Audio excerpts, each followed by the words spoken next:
일주일 동안 함께 하신 여러분 감사합니다. 옆에 있는 분들과 인사 나누시겠습니다. 한 주간 수고하셨습니다.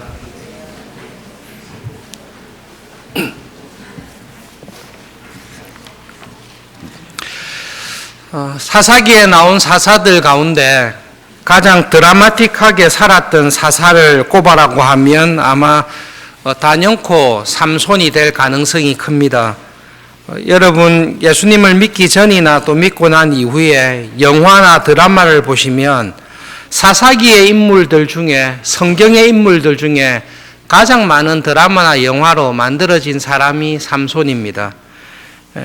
가장 많이 드라마나 영화로 만들었다는 것은 우리하고 굉장히 비슷하다라는 것이고, 그리고 드라마로 만들 만한 요소들이 참 많이 있다라는 말씀입니다.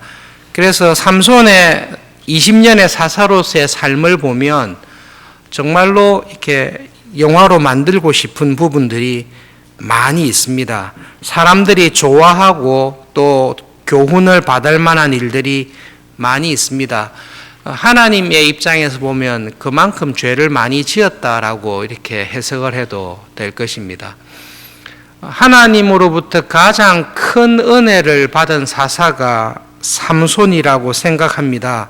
왜냐하면 하나님께서 태어나기 전부터 부모에게 나타나서 삼손은 태어날 때부터 나실인이 될 것이다 라고 말씀을 하시고, 삼손에게 주신 하나님의 은혜는 다른 어떤 사사들보다 특별하기 때문입니다. 그렇지만 여러분, 이렇게 삼손에 대해서 저희들이 알고 있는 것을 가지고 쭉 돌아보시면 삼손의 삶에 몇 가지 큰 특징이 있습니다. 사사인데 삼손을 따라다녔던 사람은 아무도 없습니다. 이런 사사는 없습니다. 모든 사사들이 그를 따르는 사람들과 함께 영적인 싸움을 싸웁니다. 그런데 삼손은 장군인데 밑에 부하가 하나도 없는 장군입니다. 사사긴 한데 싸움을, 장군은 지휘를 해야 되는데, 그리고 싸우는 군인들이 있어야 되는데 이 장군 혼자 계획하고 장군이 앞장서서 총 들고 싸우고 있는 이런 모습을 보여주는 사람이 삼손입니다. 두 번째로 특징은, 다른 사사들은 한번 하나님의 은혜로 사람들을 부르면 평소에는 안 싸우던 사람들이 와서 힘을 모아서 영적인 싸움을 싸웁니다. 그런데 삼손은 같이 싸우자 이렇게 하면 싸우러 오는 사람도 없고, 자기 혼자 열심히 싸우는데 도와줘야 될 사람들이 오히려 자기를 결박해서 독립군을 일본군에게 넘겨주듯이, 삼손은 20년간 사사로서 영적인 싸움을 싸울 때 자기와 함께 싸운 사람도 없었는데 오히려 하나님의 백성들이 자기를 결박해서 넘겨주는 그러한 열악한 상황 속에서 살아가고 있습니다. 청년부 형제와 자매들 특송을 하셨는데요, 우리가 알고 있습니다. 60년대 이럴 때 말고 70년대 이후로 한국 경제가 쭉 이렇게 올라왔을 때 지금 청년으로 살아가는 게 참 쉽지 않다라는 것을 우리는 알고 있습니다. 그런데 크리스찬 청년으로 살아가는 것은 더 쉽지 않다라는 것을 우리는 더 잘 알고 있습니다. 더 힘든 것은 크리스찬 청년으로 믿음을 가지고 살려고 할 때에 이 사회나 교회가 그렇게 살아가는 사람을 격려하고 축하하기보다 혼자 유별나게 신앙으로 살아가려고 할 때에 오히려 존경받지 못하고 외면받는 어려움을 당면하게 될 수도 있습니다. 20년간 사사로서 지냈을 때에 삼손이 경험했던 것은 그것입니다. 단지파 자체가 사사기 초기에 다른 데로 옮겨가 버렸고, 자기를 사사로 인정하고 함께 싸울 수 있는 믿음의 사람이 300명도 100명도 10명도 없는 가운데서 많이 싸웠습니다. 그래서 삼손의 삶을 보면 죄를 많이 범합니다. 사사로 활동하는 처음부터 끝까지 자세히 들여다보면 거룩하고 도덕적이고 경건하게 살아가기보다는 열심히 믿음의 싸움을 싸우지만 그렇게 거룩하게 보이지도 않고, 이거는 경건한 것보다는 좀 심하다라고 할 정도로 부도덕한 면도 보이기도 하고, 자기가 마음으로 사랑했던 들릴라에게 알려줘서는 안 되는 그 비밀을 알려주어서 결박당하여 두 눈이 뽑히게 되는 비참한 자리까지 가는 것을 볼 수 있습니다. 여러분, 말씀을 사사기를 공부할 때도 그랬고 다시 삼손을 들여볼 때도 그랬는데, 솔직하게 생각을 했을 때 삼손에 대한 생각이 오늘 말씀을 전한 기도의 제목입니다. 삼손을 가만히 들여다보고 그 시대에 발을 놓고 생각해 보면 처음에는 비난할 게 많습니다만은 내가 비난할 수 있을 정도로 그렇게 우리들이 어렵지는 않습니다. 처음에는 이 사사가 이런 일을 해서 교회의 영적인 지도자가 이런 행동을 해서 욕을 하고 싶을 때가 많았는데, 삼손의 시대에 그와 함께 생각을 하다 보면 미워하기도 비난하기도 참 쉽지 않구나, 오히려 삼손과 같이 살아온 것이 참 놀랍구나라는 생각을 하게 됩니다. 결론적으로 두 가지 삼손에 대해서 생각을 하게 되었습니다. 삼손의 사사로서의 삶을 가만히 들여다보면 두 가지 대조되는 현상이 벌어집니다. 한 가지는 삼손의 연약함과 실수입니다. 그와 함께 삼손의 삶의 특징은, 이 사람은 한 가지 특징이 있습니다. 죽는 날까지 믿음으로 살아가는 일에 포기를 하지 않습니다. 큰 은혜를 받았던 부분이 그 부분입니다. 보통 사람이라면 믿음으로 살아가고 혼자 영적인 싸움을 싸우고 자기 동료에게 배신을 당해서 붙잡혀서 넘겨지게 되고 여러 가지 어려운 상황을 당했을 때에 믿음의 싸움을 포기하는 것이 당연한데, 삼손은 끝까지 믿음의 싸움을 포기하지는 않습니다. 마지막에 결정적으로 포기했을 때가 이때입니다. 두 눈이 뽑혔어요. 그리고 감옥에 쇠사슬로 매여 있습니다. 그리고 조롱을 받으면서 살고 있습니다. 그리고 하나님께서 자기를 떠났다는 것을 삼손도 확실히 알고 있습니다. 그런데 마지막 순간에 삼손에게 하나님을 향한 기도가 있습니다. 하나님, 제가 하나님을 배신해서 하나님을 떠났고 내가 지금 당하고 있는 이 비참함과 불행이 내가 한 잘못이고 하나님께서도 이미 나를 떠난 것을 압니다. 그렇게 하면 기도조차 포기해야 될 상황인데, 삼손에게는 마지막 순간에라도 하나님께 와서 이런 기도를 합니다. 하나님, 내가 이때까지 한 모든 잘못과 죄를 압니다. 지금 내가 당하는 것이 내가 자초한 일이라는 것을 압니다. 그렇지만 하나님, 한 번 더 저를 도와주시면 좋겠습니다. 마지막 순간까지 자기가 자격 없다는 것을 압니다. 하나님께서 이미 자기를 사사로 쓰지 않고 자기를 버렸다는 것을 압니다. 그리고 하나님께서 자기를 버린 이유가 책임이 자기에게 있다는 것을 다 압니다. 그리고 하나님께서 자기와 함께 안 계신 지가 오래되었습니다. 그런데도 마지막 순간에 하나님 앞에 와서, 하나님, 저를 한번 도와주시면 좋겠습니다. 끝까지 내가 이것은 하고 싶습니다. 라는 하나님을 향한 기도가 삼손의 삶에서는 끝나지 않습니다. 삼손의 삶에 대해서 가타부타 할 수 있는데, 그냥 큰 그림을 가지고 보시면 흠이 많습니다. 이게 오해가 안 됐으면 좋겠습니다. 큰 죄를 짓고 굉장히 부도덕한 일을 하고 하나님의 법을 다 어겼지만 하나님의 사람으로 끝까지 살 수 있다, 이런 주장을 하는 게 아닙니다. 그 사람의 삶을 봤을 때 하나님께서 버릴 수밖에 없는 버릴 만한 큰 죄를 지었고 결함이 많이 있습니다. 자기도 알고 있습니다. 그럼에도 불구하고 이 사람은 하나님 저를 한번 써주십시오라는 자기의 싸워야 될 싸움을 포기하지 않고 끝까지 가는 사람입니다. 그것이 삼손이 우리에게 보여주는 참있게 영적인 교훈입니다. 우리가 부도덕하지 않기 때문에, 우리가 한 번도 죄를 범하지 않기 때문에, 하나님께서 버릴 만한 심각한 죄를 나는 짓지 않았기 때문에 하나님께서 쓰신다는 것이 아니라, 하나님께서 버릴 만한 많은 죄와 허물이 있습니다. 그것을 알고 있습니다. 그렇지만 믿음으로 살아가는 일에 포기가 없습니다. 오히려 하나님 도와주십시오라는 간절한 기도가 있습니다. 설교 중에 죄송합니다만 지금 전화가 울릴 때요, 지금 6시 반이거든요.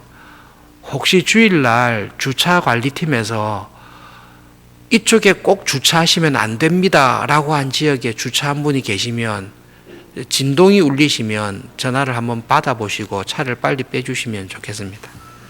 말씀 전하기 전에 그런 부탁을 받았습니다.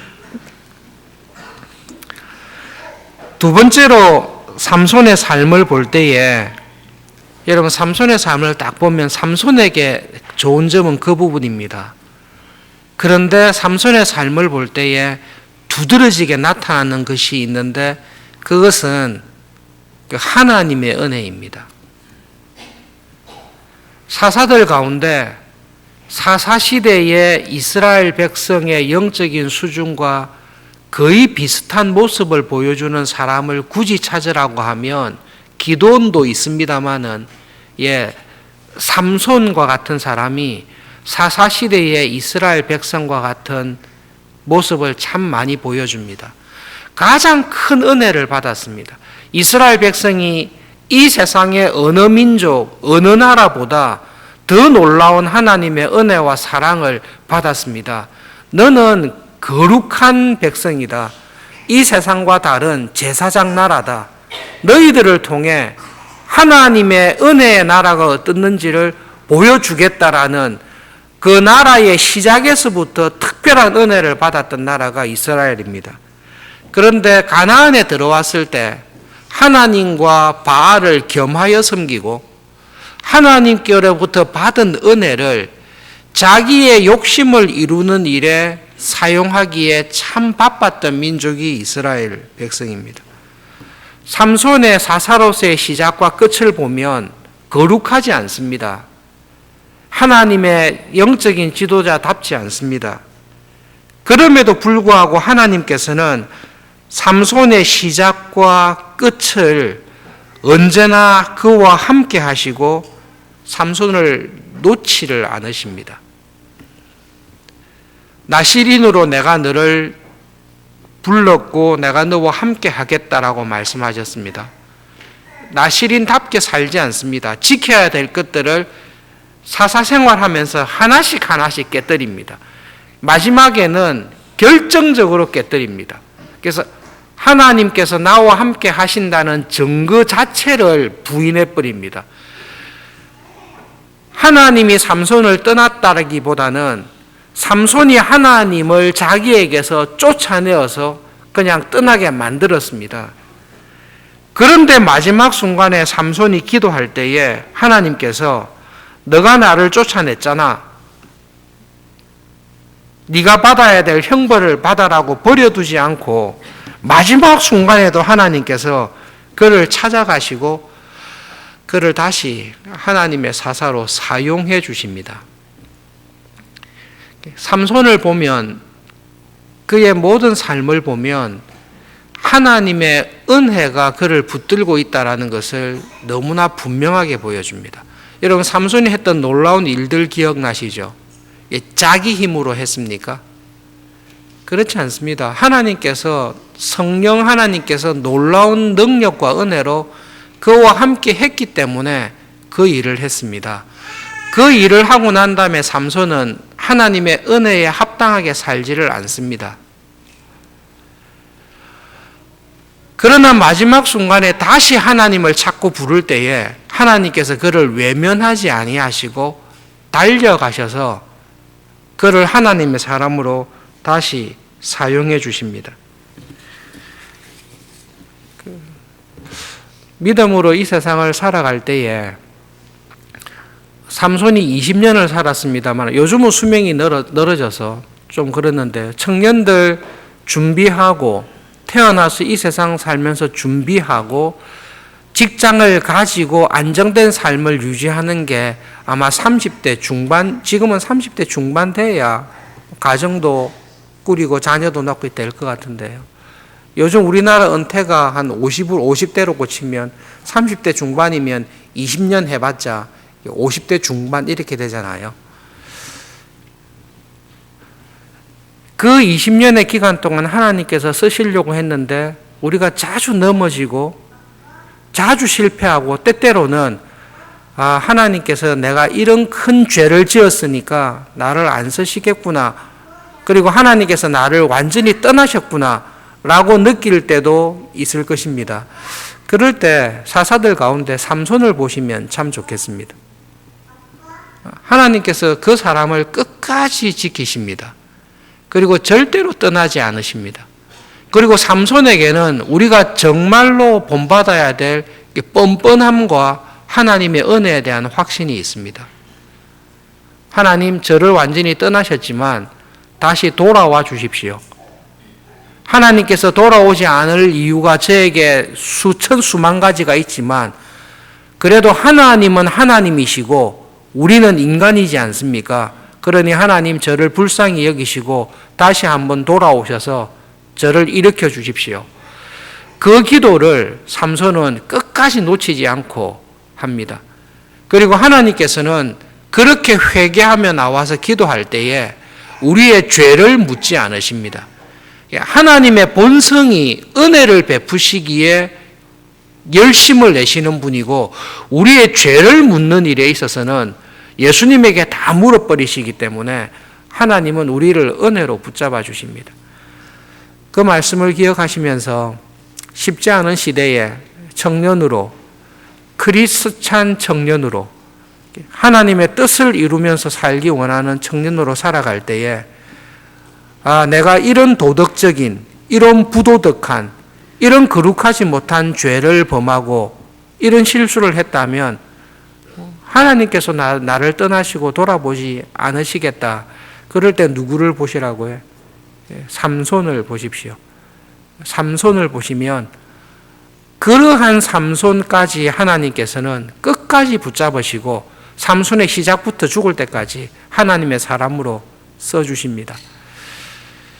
그런 은혜가 넘어질 때마다 죄가 우리의 앞을 가로막고 우리의 발목을 잡을 때마다 죄를 능히 이기시는 하나님의 은혜가 우리를 항상 다시 세울 수 있기를, 그래서 끝까지 믿음의 싸움을 싸우고 갈 수 있도록 은혜 주시기를 바랍니다. 마지막 기도 제목인데요. 심신이 연약한 교인들의 건강을 지켜주시도록 하나님 은혜 베풀어 주십시오. 여러분, 특별히 김흥수 집사님, 그리고 김선영 A 성도님, 또 요양병원에 입원해 계시는 박정숙 권사님, 그리고 여러분의 소그룹과 지혜에 계시는 연약한 교인들을 위해서 꼭 기도해 주시기를 바랍니다. 김흥수 집사님과 가족을 위해서 특별히 기도해 주셔서 집사님 평안한 가운데 하나님이 주시는 위로와 은혜를 가지고 잘 하루하루 잘 견디고 기도하시면서 지내실 수 있도록 꼭 기도를 부탁드립니다. 마지막으로 주한기 김어래 선교사님을 위해서 기도해 주시기를 바랍니다. 언어 학교를 통해 언어를 잘 배우고, 주한기 선교사님은 언어가 거의 완벽한데 가족들 언어를 잘 배우고 학생 비자 문제가 잘 해결될 수 있도록, 그리고 선교지 사역을 확인해 보는 여정을 안전하게 인도해 주시도록 기도 부탁합니다. 한 주일 동안 하나님 앞에 나와서 기도하고 싶었던 기도의 제목을 가지고 기도하시고, 토요일 날 주님과 동행하시고 내일 7월 첫 주일에 반가운 모습으로 함께 예배드릴 수 있기를 바랍니다. 마지막으로 주차하지 않으셔야 할 곳에 주차하신 분은 차를 미리 딴 곳으로 옮겨주시고 편안하게 기도하실 수 있기를 바랍니다. 기도하겠습니다.